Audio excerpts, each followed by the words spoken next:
Overview जरूर आप देखिएगा पहले कि study have shown that there is no standard advice one can dash to parents some guidelines however may dash the first one is that children are all different and there is no one way that's bringing them up. Each child should be treated as dash individual.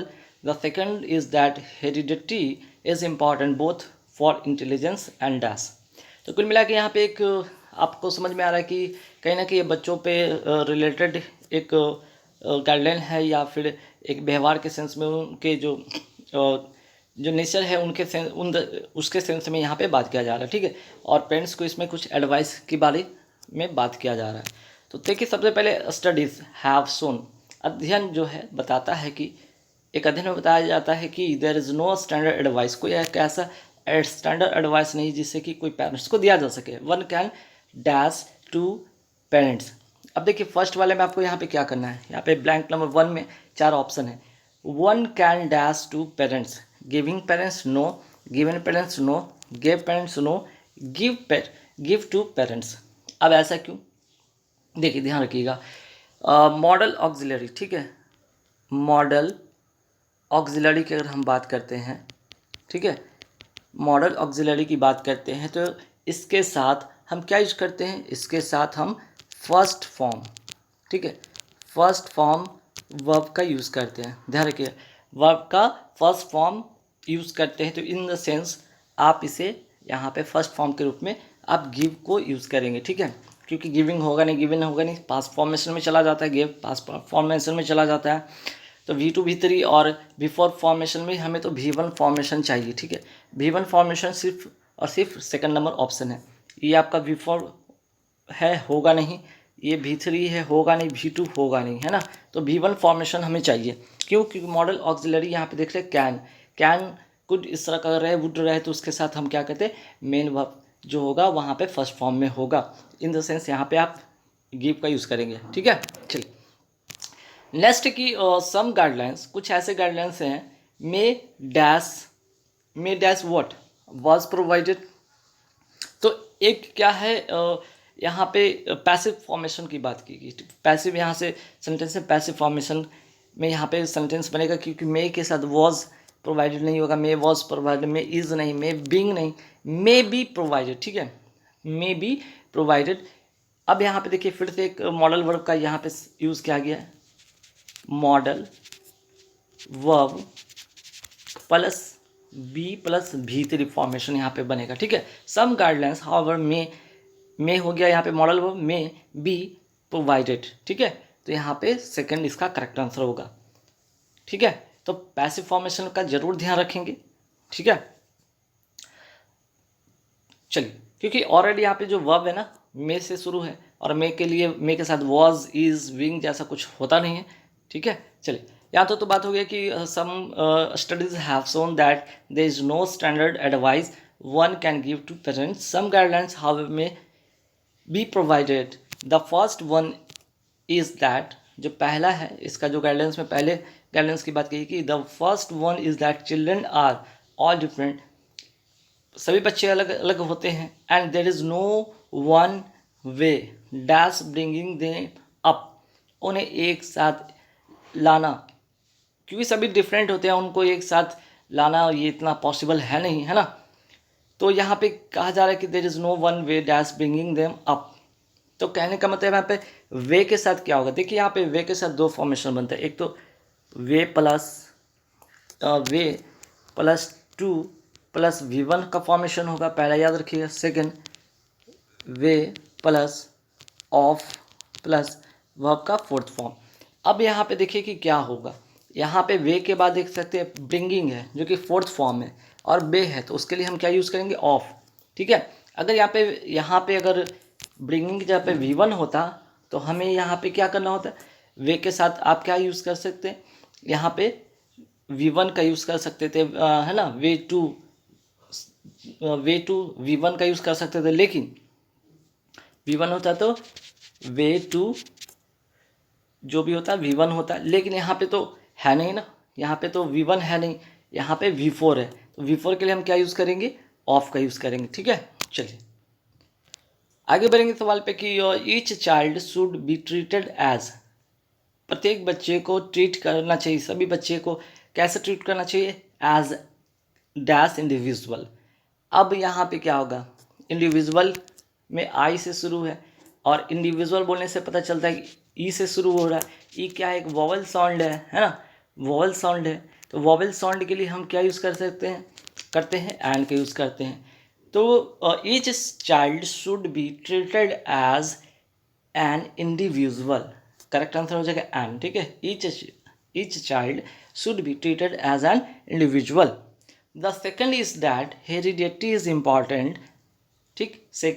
The second is heredity is important both for, ये दोनों क्या करता है, ये दोनों क्या करता है, intelligence and dash. Intelligence and dash क्या, इंटेलिजेंस एंड पर्सनालिटी। क्यों, क्योंकि एंड एक यहाँ पे क्या है, कंजंक्शन है। कंजंक्शन से अगर पहले की बात किया जाए तो यहाँ पे नाउन है, तो कंजंक्शन के बाद भी नाउन होगा, है ना, कंजंक्शन के बाद भी नाउन होगा। और यहाँ पे एब्स्ट्रैक्ट नाउन है, एब्स्ट्रैक्ट नाउन है, इसलिए यहाँ भी एब्स्ट्रैक्ट नाउन ही होगा, ठीक है ना, क्योंकि ये तो एडजेक्टिव हो जाएगा ना, ये तो एडजेक्टिव है, हो जाएगा, ठीक है। पर्सनल हो जाएगा, कॉमन नाउन हो जाएगा, ये होगा नहीं। और ये तो आपका वर्ब हो जाएगा, ये होगा नहीं। तो कुल मिलाकर आपका जो करेक्ट आंसर होगा पर्सनालिटी, ठीक है। तो छोटा सा क्लोज टेस्ट कहिए या फिर पैसेज कहिए, जो कि पहले क्लोज टेस्ट या फिर पैसेज को बनाने से पहले एक बार पूरे अच्छे से इसको रीड करेंगे बहुत तेज़ी से, ठीक है। जैसे यहाँ पे there was screaming and shouting everywhere. देखिए वॉज से पता चल रहा है कि पूरा ये क्या है, ये पास्ट में है ना, पूरा एक पैसेज पास्ट में है। आप कहीं भी नज़र डालेंगे ये सभी जगह पास्ट में है, ठीक है। देख सकते हैं हैड लगा हुआ है यहाँ पे, है ना, इससे बहुत सारा जगह आप वॉकअप देख रहे हैं, ठीक है। ये सभी क्या है, हैड देख रहे हैं, सब क्या है पास्ट में। वॉज देख रहे हैं, स्टार्टेड देख रहे हैं ना। तो इस तरह से आपको तो पहले चीज़ समझ में आना चाहिए कि सेंटेंस जो है वो किस फॉर्म में से, प्रेजेंट में है, पास्ट में, फ्यूचर में। तो पता चल गया कि पास्ट में, ठीक है। अब जल्दी जल्दी रीड करेंगे। There was screaming and shouting everywhere, ठीक है। There was screaming and shouting everywhere, the ground was shaking and people dash running all around screaming loudly. I dash. On hearing me, my mother also woke up. She came running and held me tight. It was the same bad dream. It dash more than 6 years now since the earthquake. But in my sleep, I still feel the earth shaking and trembling. I am Jama. I live in Kutch area of Gujarat. I was 11 years old when there was an earthquake. It was 26 January 2001. Everyone from the village, children and old people had dashed on the ground of the school to watch the parade on TV.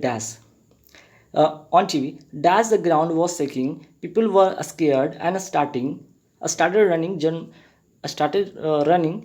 ठीक। उसके बाद क्या, चलो ठीक है, started running here and there, है ना। कुछ यहाँ पे सेंटेंस का इस भाग यहाँ पे लिख दिया हूँ, ठीक है। चलिए, तो कहने मतलब क्या हुआ था कि बहुत स्क्रीमिंग हो रहा था, शाउटिंग हो रहा था सभी जगह, ग्राउंड जो है शेकिंग हो रहा था, पीपुल इधर उधर भाग रहे थे। चिल्लाते मैंने क्या किया, ऑन हियरिंग, ये सुनकर मेरी माँ भी उठ गई। सी केम रनिंग, वो मेरे पास आती है और मुझे कस के पकड़ लेती। It was same bad dream, और ये बिल्कुल बेकार का सपना था, है ना। It dash more than 6 years now since earthquake, अभी आज से 6 साल पहले जो अर्थक्वेक हुआ था उसको आज भी क्या किया जा सकता है। बट इन माई स्लीप, लेकिन मेरे स्लीप में, मेरे नींद में, I still feel earthquake shaking, और अभी भी लग रहा है कि अर्थक्वेक हो रहा है। एंड ट्रेमलिंग, और ये कपाने वाला था, है ना। आई एम जाशमा, मेरा नाम Jashma. I live in Kutch area of Gujarat, मैं गुजरात के कच्छ में रहता हूँ। आई वॉज 11 years old, मैं 11 साल का हूँ। When there was an earthquake, जब अर्थक्वेक आया था। इट वॉज 26 जनवरी 2001, 26 जनवरी 2001 का वो दिन था। एवरी वन फ्रॉम विलेज, सभी लोग गांव से, children and people had dash on the ground of the school के ग्राउंड में गए हुए थे परेड देखने के लिए टीवी पर। Dash ground was shaking, ground shake होने लगा। People were scared and started running here and there, और क्या हुआ कि यहाँ पे कि लोग चीखने चिल्लाने लगे और इधर उधर भागने लगे। तो कुल मिलाकर एक पूरे पैसेज में ये पता चलता है कि एक घटना कहीं ना कहीं सारे के सारे क्या है, अर्थक्वेक आया था उस पर आधारित, है ना। ये अर्थक्वेक पर आया हुआ एक घटना है जिस पर आधारित है। तो चलिए यहाँ पे फिलर्स देखेंगे। There was screaming and shouting everywhere, चारों तरफ कोलाहल, शोरगुल, चीख पुकार हो रही थी। द ग्राउंड वॉज शेकिंग, क्यों? क्योंकि ग्राउंड क्या हो रहा था, हिल रहा था, धरती हिल रही थी। People dash running all around, है ना, और लोग क्या कर रहे थे, इधर उधर भाग रहे थे। तो देखिए अब यहाँ पे इस तो होगा नहीं क्योंकि प्रेजेंट में बात हो नहीं रहा है। अब यहाँ पे जब भी होगा तो देख रहे हैं वॉज से पता चला कि ये पास्ट में है। चीज़ें अगर पास्ट में है तो हम क्या करेंगे, फिल को भी तो पास्ट में करेंगे, फिलर को भी पास्ट में रखेंगे, है ना। The ground was shaking and people, people के साथ क्या लगता है, पीपुल के साथ हम क्या लगाते हैं, प्लोरल लगाते हैं ना। तो प्लोरल के सेंस में क्या होगा, आपका वर होगा। मीन्स कि सेकंड इसका करेक्ट आंसर होगा कि there was screaming and shouting everywhere, the ground was shaking and people were running all around. ठीक है, चलिए नेक्स्ट क्वेश्चन पे आते हैं। नेक्स्ट क्वेश्चन क्या कि स्क्रीमिंग लाउडली आई डैश, चीखते हुए मैं क्या किया, गेटिंग अप नहीं, प्रेजेंट में नहीं, वेक अप नहीं, गेट अप नहीं, गॉट अप, क्योंकि पास्ट में बात हो रही थी तो पास्ट के लिए तो हम गॉट का यूज़ करते हैं ना। तो चीखते हुए मैंने उठा, ऑन हियरिंग मी, और ये सुनकर मेरी माँ भी जग गई। She came running and held me tight, और वो दौड़ के मेरे पास आती है और मुझे पकड़ लेती है कसकर, है ना। It was the what, it was the same bad dream, और ये वही बेकार या ये वही बुरा सपना था, है ना, जो कभी घटा था। It dash more than 6 years now since the earthquake. अब देखिए यहाँ पे, अब आपको मैंने बताया कि सभी तो सेंटेंस पास्ट में है, तो पास्ट के लिए तो हम क्या करते हैं, हैव बिन, पास्ट के लिए तो हम क्या करते हैं, हैव बिन तो लगाते नहीं है, विल भी तो होगा नहीं, है ना। हैड बिन या हैड बिन होना चाहिए, लेकिन नहीं, हैड बिन भी नहीं होगा, होगा हैज़ बिन। क्यों? क्योंकि यहाँ पे सेंटेंस में देख रहे हैं यहाँ पे नाउ लिखा हुआ है। नाउ से क्या पता चलता है कि जो हैज़ बिन ये बताता है, ठीक है, हैज़ बिन ये बताता है कि जो घटना पहले घटी थी वो उसका इफेक्ट वर्तमान में या प्रेजेंट में महसूस किया जा सकता है। इसका मतलब कि जो घटना जो हुआ था, जो एक्शन है, एक्शन जो पास्ट में हुआ था, कैन बी फेल्ट, है ना, can be felt in present. तो ऐसे इन द सेंस आप यहाँ पे क्या करेंगे, हैज़ बिन का यूज़ करेंगे। ठीक है, इसका करेक्ट आंसर हो जाएगा हैज़ बिन, है ना। It has been more than 6 years now since the earthquake, आज से 6 साल पहले ये घटना अर्थक्वेक की हुई थी। ठीक है, तो उसका इफेक्ट है, क्योंकि वो ड्रीम में बच्चा अभी भी उस चीज़ को महसूस कर रहा है। तो ये बात यहाँ पे आप पास्ट में नहीं, एक प्रेजेंट में उस घटने को बता रहे हैं, है ना। तो यहाँ पे सिर्फ हैज़ बिन का यूज़ होगा। ठीक है, चलिए फिर होता क्या, आगे बढ़ेंगे। यहाँ तक तो हो गया। I was 11 years old when there was an earthquake, यहाँ तो हो गया था, है ना। इट वॉज 26 जनवरी 2001, यह 26 जनवरी 2001 का दिन था। एवरीवन फ्रॉम विलेज, एवरीवन सभी लोग गांव से, बच्चे हो बूढ़े हो, had dash on the ground, had dash and ground, jump तो होगा नहीं, रनिंग होगा नहीं, आइसोलेटेड नहीं, अलग अलग नहीं हो रहे थे, बल्कि हुआ क्या कि everyone from the village children and people had dash on the ground of the school to watch parade on TV. TV पे देखने के लिए क्या करते हैं, वहाँ पे कोई जंप करके जाते नहीं, रनिंग करके जाते नहीं, आइसोलेटेड, बल्कि गैदर हुए हैं, इकट्ठा हुए, है ना, इकट्ठा हुए, वहाँ पे इकट्ठा सभी लोग हुए। क्यों? वहाँ पे जो भी यहाँ पे जो फंक्शन चल रहा था, जो परेड का फंक्शन टीवी पे दिखाया जाता है, उसको देखने के लिए सभी बच्चे बूढ़े स्कूल के ग्राउंड में इकट्ठे होते हैं। ठीक है, तो यहाँ पे गैदर इसका करेक्ट आंसर होगा। फिर आगे कह रहा है क्या, dash the ground was shaking. अब सभी बच्चे आ गए हैं, बूढ़े आ गए हैं, ग्राउंड पे वहाँ पे बैठे हैं और टीवी पे परेड देख रहे हैं। तभी क्या होता है, द ग्राउंड वॉज शेकिंग। तो कंटिन्यूसली तो होगा नहीं, फास्टली तो होगा नहीं, स्लोली, सडनली, अचानक द ग्राउंड वॉज शेकिंग। अचानक क्या होता है, ग्राउंड जो धरती कांपने लगती है। पीपुल वर स्केयर्ड, लोग डर जाते हैं और स्टार्टेड रनिंग, और भागने लगते हैं हियर एंड देयर, है ना।